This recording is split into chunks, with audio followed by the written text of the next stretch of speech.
Welcome. Hi, everyone. My name's Jonathan. And I'm Mike. And I'm Bryce.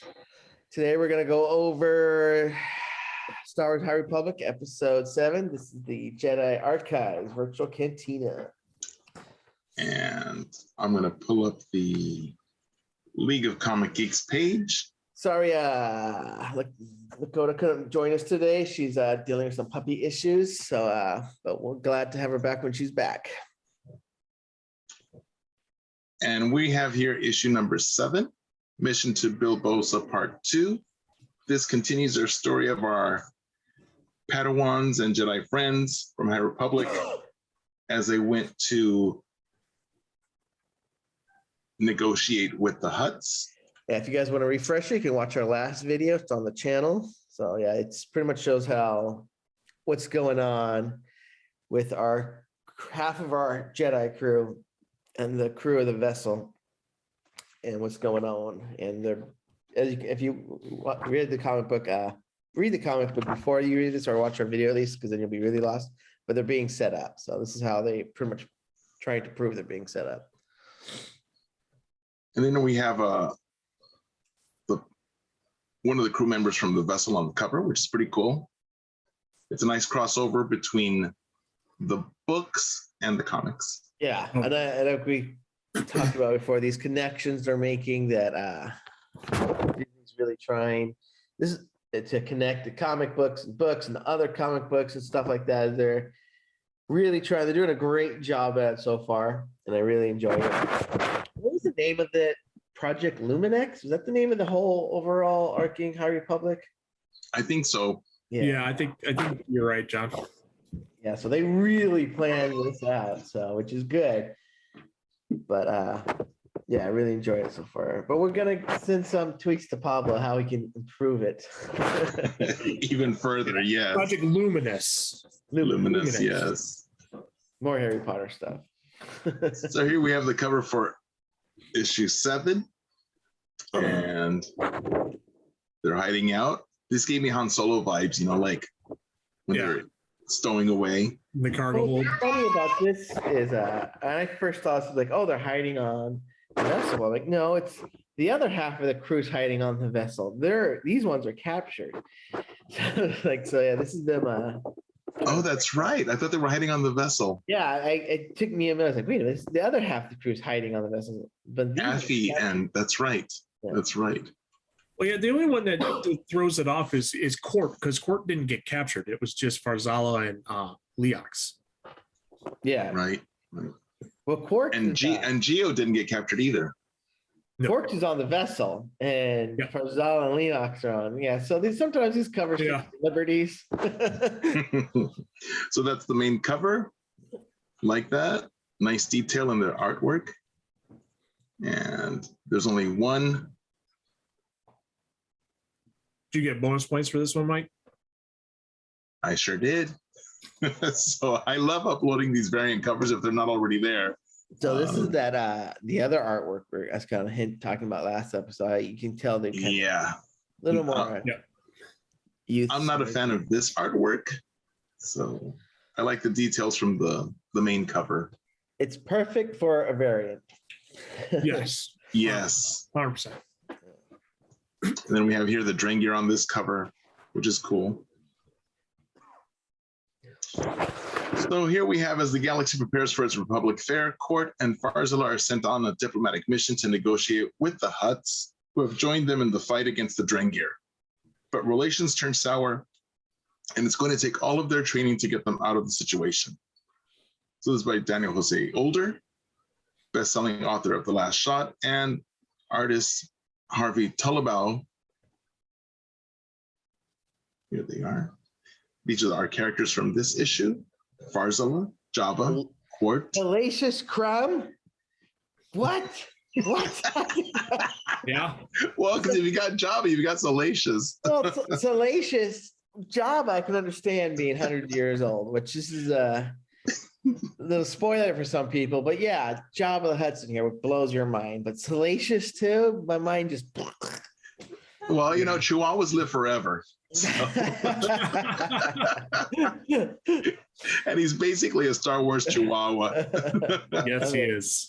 personality-wise too. So, and then we have Loden Greatstorm, Tyr, and then Grakkus the Hutt, I think this is Ishnar. last time we hear much. See, last time we probably see Loden, huh? I think so. Yeah. I think so. And then Lula and Yoda. No reviews. I And so need now to catch that. let's flip over to. Can you guys see this? Yeah. Okay. Now we're back onto the comic. And so the official opening is things go from bad to worse for Court. Farzala and the crew of the vessel on their secret diplomatic mission as vicious saboteurs attack and dangerous creatures emerge from the darkness. Farzala must face his deepest fears in order to save the day. And in terms of the time frame, this is before the attack on Valo, right? Yes. So How can you tell what's giving that away? when I read let's go back to this. Yeah, we're still in that It says preparation phase. They're preparing for the Republic Fair. Oh. So they're still not aware about the Drengir. They think the Drengir have been done with. Yeah. But they didn't realize that the Nile had seeded planets and seeded the Drengir everywhere to distract everyone. I feel like these two comics are right at like maybe the first quarter of the Rising Storm. Okay. Right. Because Mhm. even in the beginning of that book, we're prepping for the fair. The fair hasn't quite happened yet. So I Right. feel like these are simultaneous Right. to the beginning of that book. Yeah, and that's one thing that I mentioned previously with Lakota is that I need to create some kind of timeline where I can see what's happening where. So I need to put everything in order because for me, I need to have the big picture. I'm an East person, so I need to have the big picture to have a better understanding. Yeah. I mean, I love all the comics, but I would love it more if I could know where they are, if I could place them, because I like to cross-reference. And that's why I love that one issue that came up that had the one panel. Remember, Jonathan? And that panel was when they're having the race. And Oh yeah, and the two panels. and it was in a different comic series. It was in the Trail of Shadows, the same panel, but from a different point of view. I'm like, oh my gosh, I know exactly. I could exactly pinpoint when those things were happening. And so I love those cross connections because to me, Disney's doing a great job connecting everything. I love it. So here we go. And this opening, like Jonathan said, is very reminiscent of the opening of issue number 6, almost identical, right? Yeah, it's a couple panels with his hero, I guess you want to call him. Yeah, Jedi Master Talbota. Yep. And then him as a Talbota. youngling.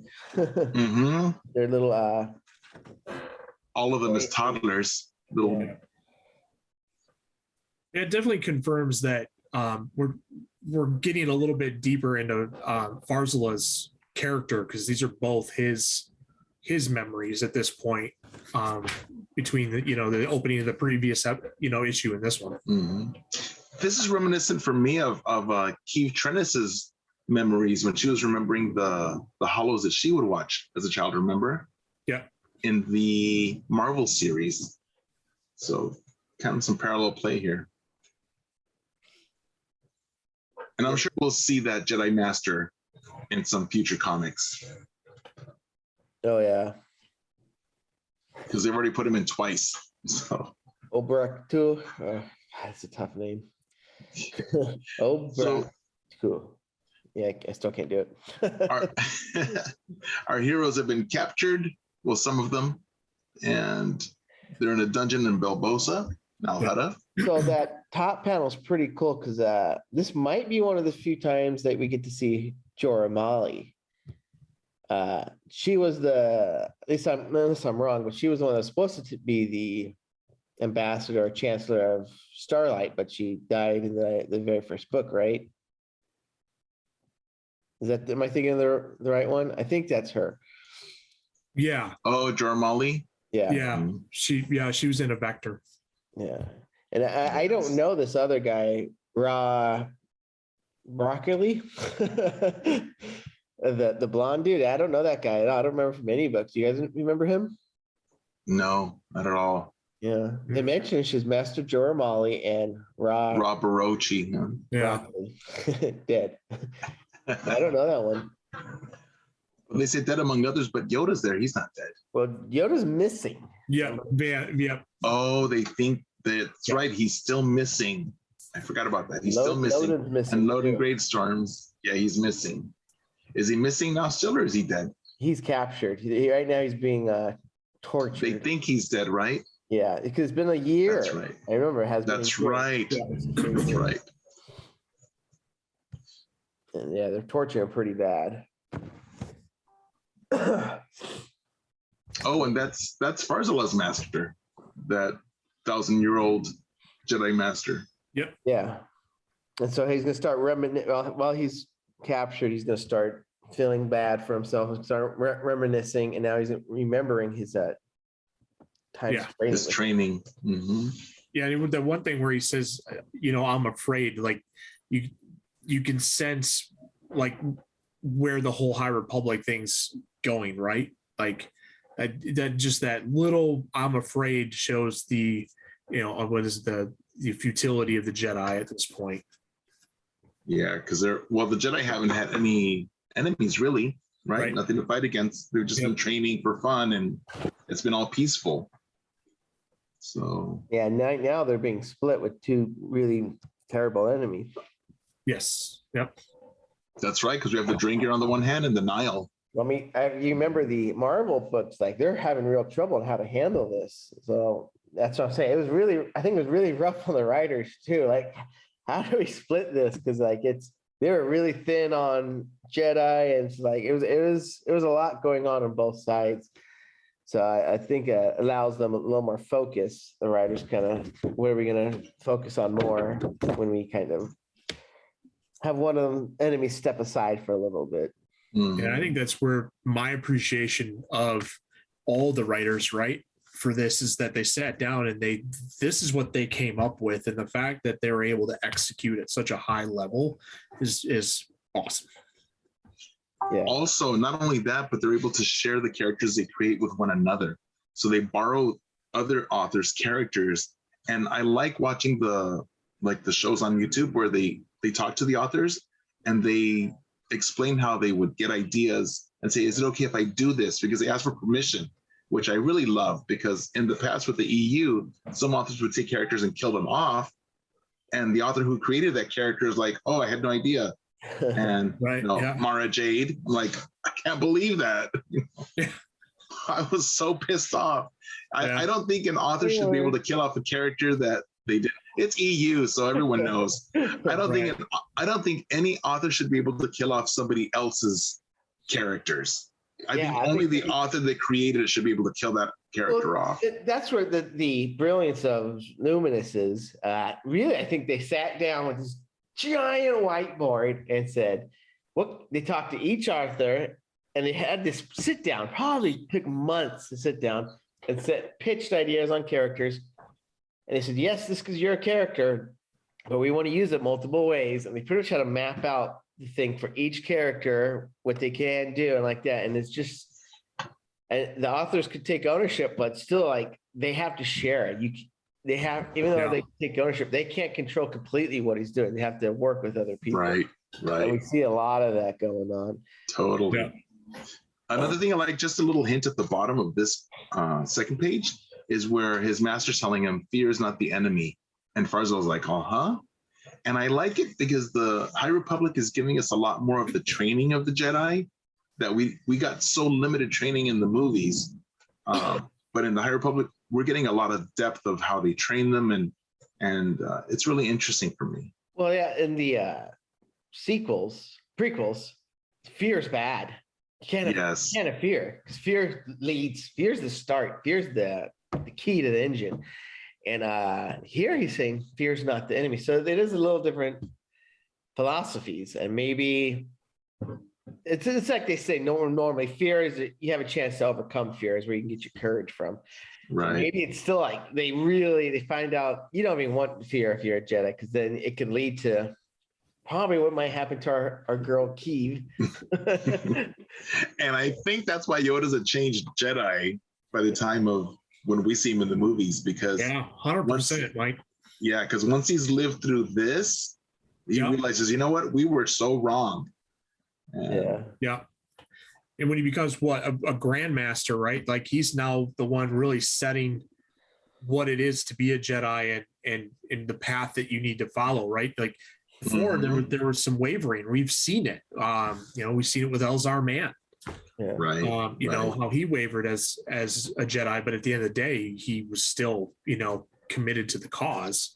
But now it's totally different when you get, into Master and Apprentice and Dooku Jedi Lost, like even, skipping ahead a little bit, but see how he's the catalyst probably that changed the philosophy of what the Jedi are. Like Skier's obviously unhinged, and they're still using him. If he was like, if a Jedi was like Skier, right, in the prequels, they would have benched him or did something. So go ahead, use that anger you have. Yeah, they don't know because it's been too peaceful for too long. Yeah.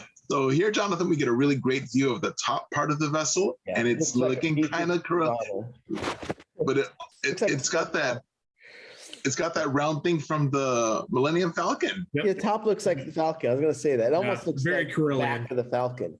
The piece of the pie. Yep. Yeah. And then also the architecture is pretty cool. I just noticed what did I do? The architecture. Oh, way back. Yeah, sorry about that. The architecture here is next to the Colosseum.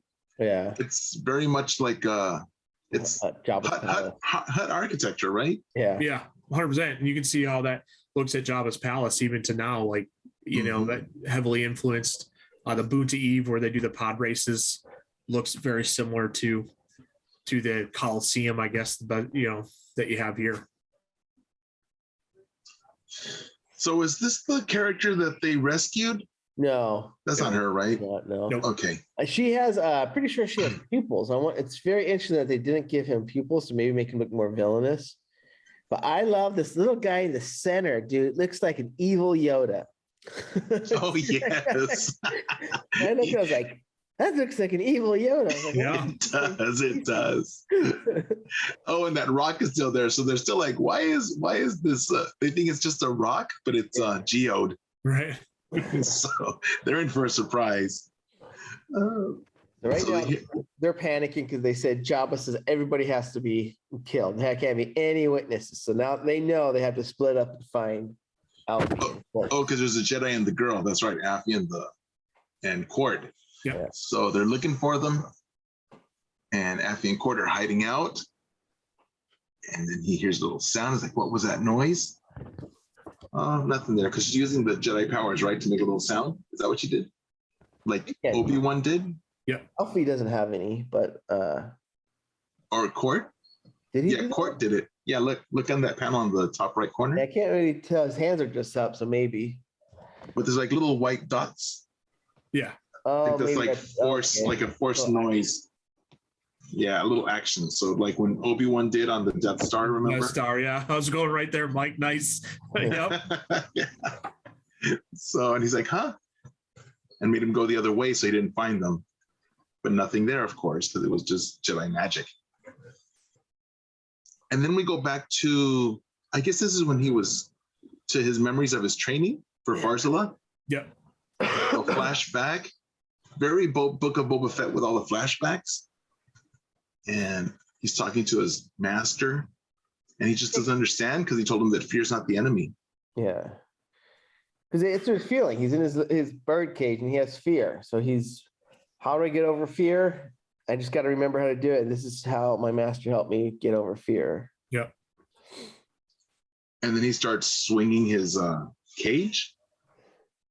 And Leox is like, what are you doing, Farzala? He's all, Arr. And I guess he's using the Force too, right? Audiobook with Leox. It's the best, dude. It is. It's the best. I can't. He's Matthew McConaughey dead on it. I love it. Yeah, that's how I hear it when I read it in my mind now too. I made him look like him too, because I'm so happy. So this guy's still looking for the. Then we're back on the ship, the vessel, and he's looking for the stowaways. And he doesn't like kids. He doesn't like Jedi. He wants to get rid of them both. When I first read the book with Alfie in it, I envisioned Alfie as a lot younger. And so here they make her look, she can be 20 maybe, but I envisioned her like 14 years old. So I thought of her as a teen as well. yeah, she could still be a teen. She just looks, she's tall. I know that she could be a tall teen, but she looks a little older. Yeah, and the one panel where she's getting ready to swing, I don't know if you guys noticed it or not, but her boots are not on. They're in front of him. That's what he's saying. What the? Because the boots are there and she's just sitting in socks. That's why he couldn't hear her. Oh, I didn't catch that on that. I didn't either. Nice. Yeah, it's a pretty cool little subtle thing they threw in there. Like those are her boots. Yeah. Oh, because they were behind the curtain. That's right. Because if you look in the top middle, her boots behind the curtain. So he's like, I gotcha. He shoots. He's like, what the? It's just the boots. Yeah. And she just brutally caves in his skull. Oh, it's just such a great little panel because like just split him. There's a huge dent in his head, man. No, she hit him so hard. That, I mean, Teeth out. Like, how bad did you hit from top of your teeth to be popped out? Yeah. Yep. Well, they probably don't have good dental service in ready to come out. Galaxy far, far away. Oh, I like that. I missed that. This is a nice double panel. Oh, I love this. Yeah. Yeah, I like when they do that. IDW doesn't do too many double panels like this. It's definitely more of a Marvel thing, which is I like that way. I got one on here. Yeah, so he's remembering his training, in the little bubbles above and below, and then he's using that to give him some stamina and some. So he's swinging his cage. He's gonna do it, right? He's just determined. He's gonna overcome his fear. And all of these little bubbles are what I was mentioning earlier. Of you're listening to the training. So he's remembering his training from when he was a youngling or a Padawan. Yeah. That's pretty cool. I mean, this is like how do you have an inspiring moment in a comic book and have it come off as like you would a movie, like it's happening at once. They're having that thing there, but in the movie you see that person's face on them, and you hear someone speaking to them or something like it. Right. Get up, Rock. You're bum. Get up. So that's kind of I like how they do it. Yeah, I definitely like it. This is a really good double panel. Love the artwork. Yeah, very cool. And then I love the panel on the left. Oh yeah. And especially when he says, but today will not be that day. Like it's like it's go time. Yep. He's back. Comes the fear. And then we get this galactic data file, which I love. Yes. And look at the Hutt ships. They look just like Jabba's skiff and Jabba's sail barge. Oh, they have little sails on. That's cool. Yeah, so cool. And we have Nalhutta and we have Narshadow. What's Narshadow? Isn't that like a Sith planet? I don't remember what Narshadow is from. I have to look that up. I remember the planet, but I can't. And the name sounds familiar, but I don't remember what it's from. It's obviously not in any of the books we're talking about recently. So they just kind of threw it in there. So this is everything on Hutt. So yeah, it must be because no. Yeah. Mm-hmm. Then we have Sircon, Vodran, and Klaatuine. So we've got Tatooine and Klaatuine. Yeah. And those are all the planets of Hutt space. That's I right. wonder why they don't have Tatooine on here. Maybe they don't have Tatooine yet. Be an interesting story to find out. Yeah, for sure. maybe they don't. We'll find out how Jabba. Maybe we'll find out how Jabba became the overlord of Tatooine. And then we have Scaraboa. What does Boba Fett say he is? I am the Daimyo or The Daimyo. Mm-hmm. Yeah, it's a tough one for me. And Daimyo is like I read about that. It's the ancient Japanese term for lord. Yeah. Oh, okay. So samurai lord, right? Daimyo. Good job, Very George Lucas. Lord. Very George Lucas. Very cool. Very cool. And so here we have Grakkus on his spider walk. I love that. Jabba and Scaraboa. Yeah, interesting thing with Grakkus, if you're not familiar with him at all from the Hutts, those are all lightsabers around his neck. He collects a lot of Jedi artifacts. I actually just watched a YouTube video that had from Star Wars Theory, and he did a whole backstory on Grakkus. So it was really, really cool to see. But yeah, Grakkus is Cool. What book he's is not he? like a traditional Hutt. He's super muscular. He's very much in fit for a Hutt. He's not your typical slug. And yeah, he has a ton of Jedi artifacts, like statues. He's got a Jedi Starfighter that might look familiar if you ever watched the video. But yeah, Grakkus, Wow. those are all lightsaber hilts around his neck. Do you know what timeline he is? Is he like way old Republic, or is he pretty much around now? Or If I'm not mistaken, Grakkus shows up in the Star Wars main line of comics as well, oh, and you'll see that room of Jedi artifacts that he has. Don't want to spoil Oh, it. cool. That's cool. Yeah. So And there we Grakkus- have a. Oh, go Yeah, ahead, Mike. Sorry. sorry, Bryce. Sorry. No, I'm all good. Oh, and I was gonna say, Jonathan, there's a Salacious. all right. So maybe he's not that old. Maybe they just tagged him because of this. Well, but if they tagged him, that means that he's around at this time. Yeah, we'll see. Because Jabba's looking young here. Look at his face. Yeah. I saw a funny meme. It was the twins coming in on Boba, Book of Boba Fett, and you know how they're carrying them on this giant platform, like the middle's bending, and it had The like litter. guys going, man, these guys are really heavy. I wish we had some kind of levitation technology. Like, why are they carrying them? No, I think that in addition to the levitation, they have to still carry them because they're so heavy. I think it's a status thing, but I just thought it was funny. Like, these guys are like dying. And so getting back to our story. Oh, And comicsology is where you pay for it, huh? yeah. You know, Well, I've got a Comics Unlimited, but I purchase all these you episodes. just send them a strongly worded email. Hey, I'm paying for this service. Why doesn't it work? Yeah, I think it's my internet, to be honest. So, okay, so we're getting back to the story, and here we have, he's still looking around for Quart and Evil Yoda is Quart looking and at him. Effie. This is such a classic like scene right out of the movies too, where he's Lightsaber. where he's like, hey, you stop there, as he's pointing at Geode. He finally realizes something's up, and then now you stop, and then it's like, no, you stop. Yeah, that's funny.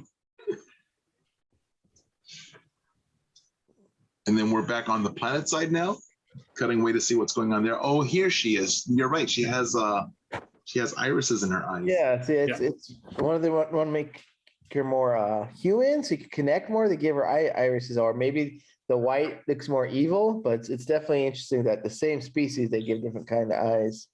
I Yeah. always wonder if it's a male-female thing too. Like Maybe. males maybe don't have it, females do. Right. It could be just like the tailies, or what are they called? I'm sorry, my COVID brain is messing me up with words. Like Loden Greatstorm, he's a Twi'lek. So the how Twi'lek, males are different from the yeah, because yeah. the Twi'lek males have ears, Twi'lek females have cones, Twi'lek males have pointy teeth, Twi'lek females don't. So Yep. it could be. yeah. It could be. And so here we're back on the planet. The Drengir are attacking everyone. So everyone's like, oh my, we need to all work together against the Drengir. Wait 1 second. My dogs are scratching. I'll be right back.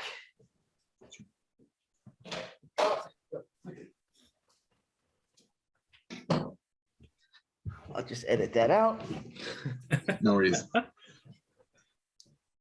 right, so yeah, we're at the Drengir kind of going nuts right now, which is this Yeah. isn't Drengir, is it? This is a No, but the Drengir is helping attack. I mean, this Yeah. creature is helping attack the Drengir.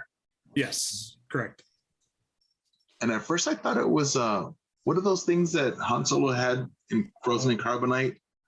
Oh, I can't remember. They're nasty. Rathars. The Rathtars. Is this a Rathtar? No, I don't think it is. It looks like it has like a more of a crustacean shell. Oh, because I thought it might have been a Rathtar, but they put like a helmet on them so they could ride them or to like tame them, you know? Octopus arm, which is very, but yeah, they definitely. Well, but the Rathars have they have They octopus do, arms. yeah, they do, yeah. Yeah. Maybe this is a cocoon Rathtar, hasn't fully grown yet.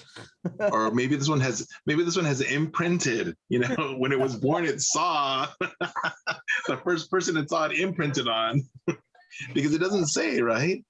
Yeah, it's a monster. It's cool. It's a beast. It is cool. Yeah. I hope it's a Rathtar. I hope it's a Rathtar that they trained and I think tamed we it. get a Rathtar soon in one of our comics, don't we? Is it? Oh, there's a child's book that they released for the High Republic. That keeps having Barryaga in it. And they've only released like 3, and they release one every time it's a big book, and it's going to be released next month.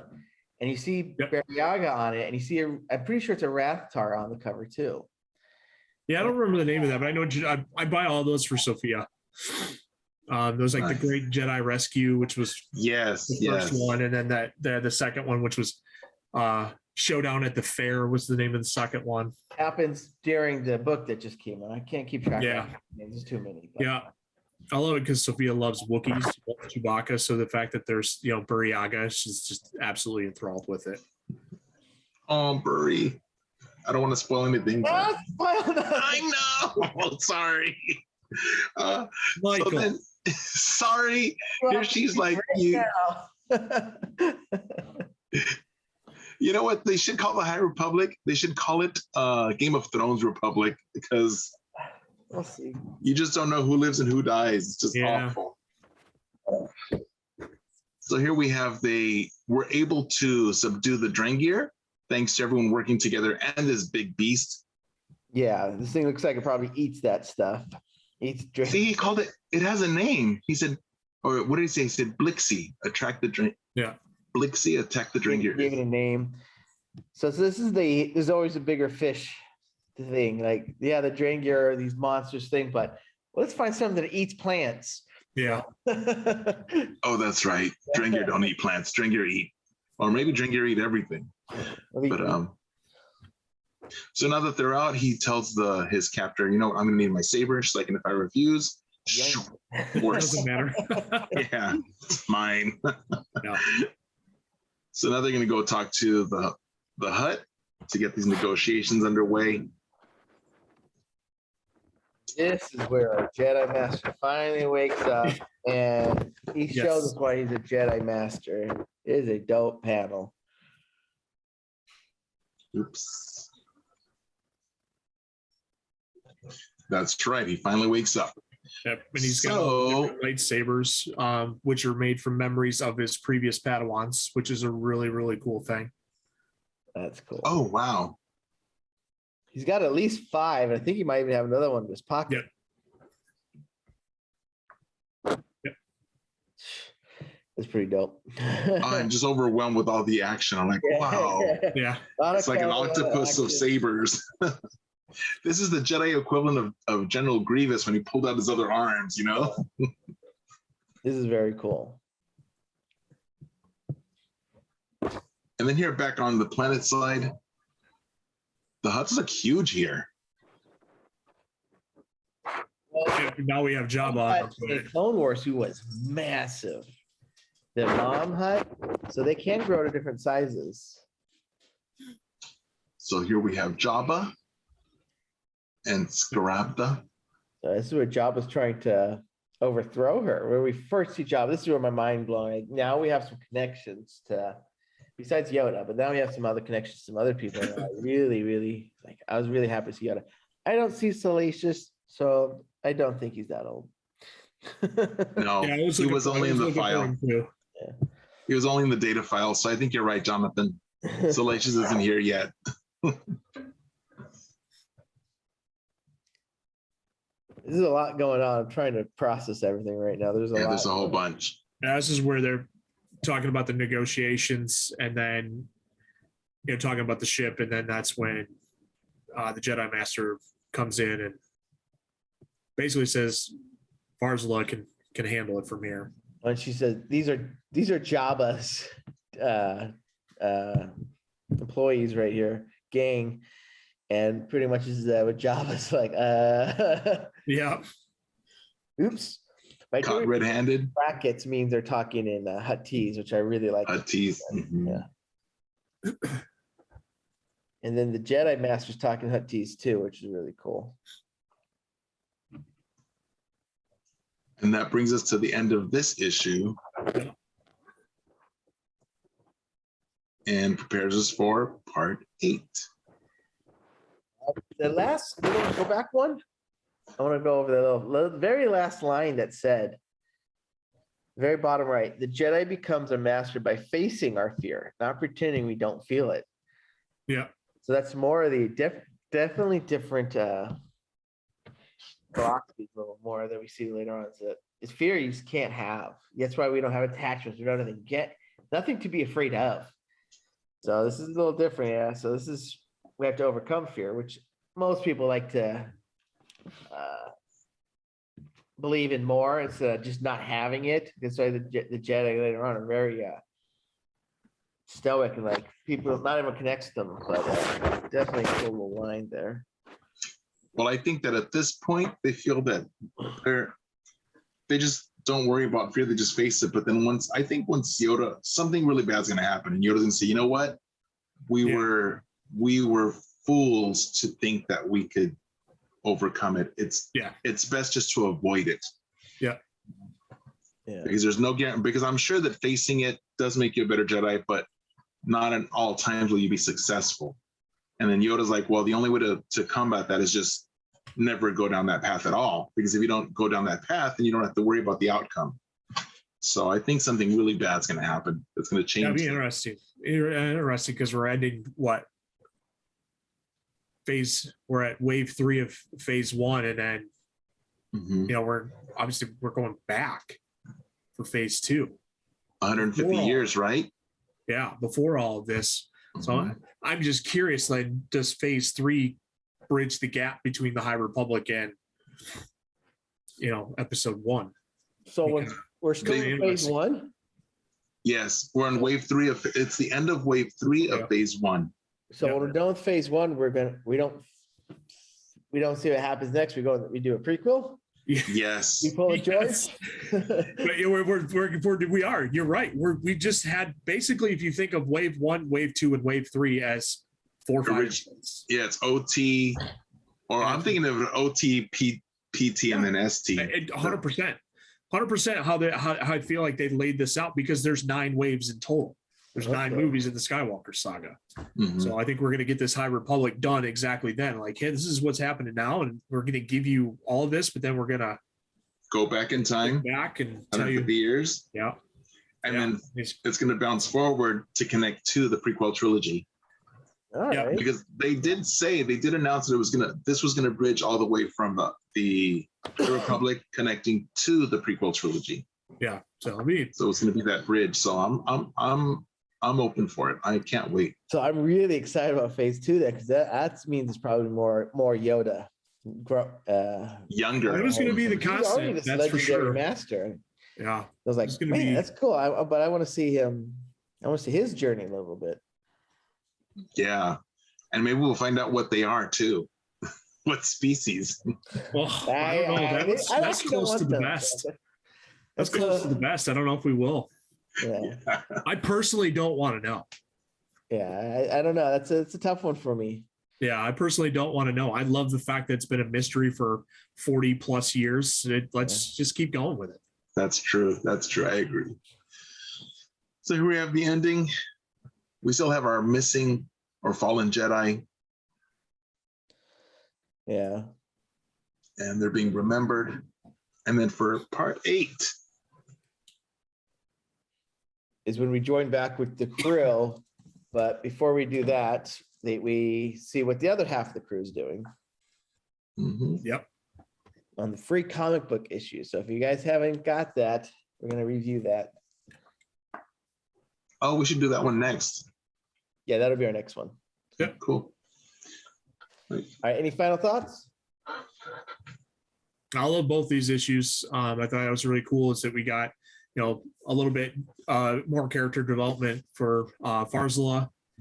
Seems like that's how Older's writing, because we did with Lula as well. We got some really cool backstory of her.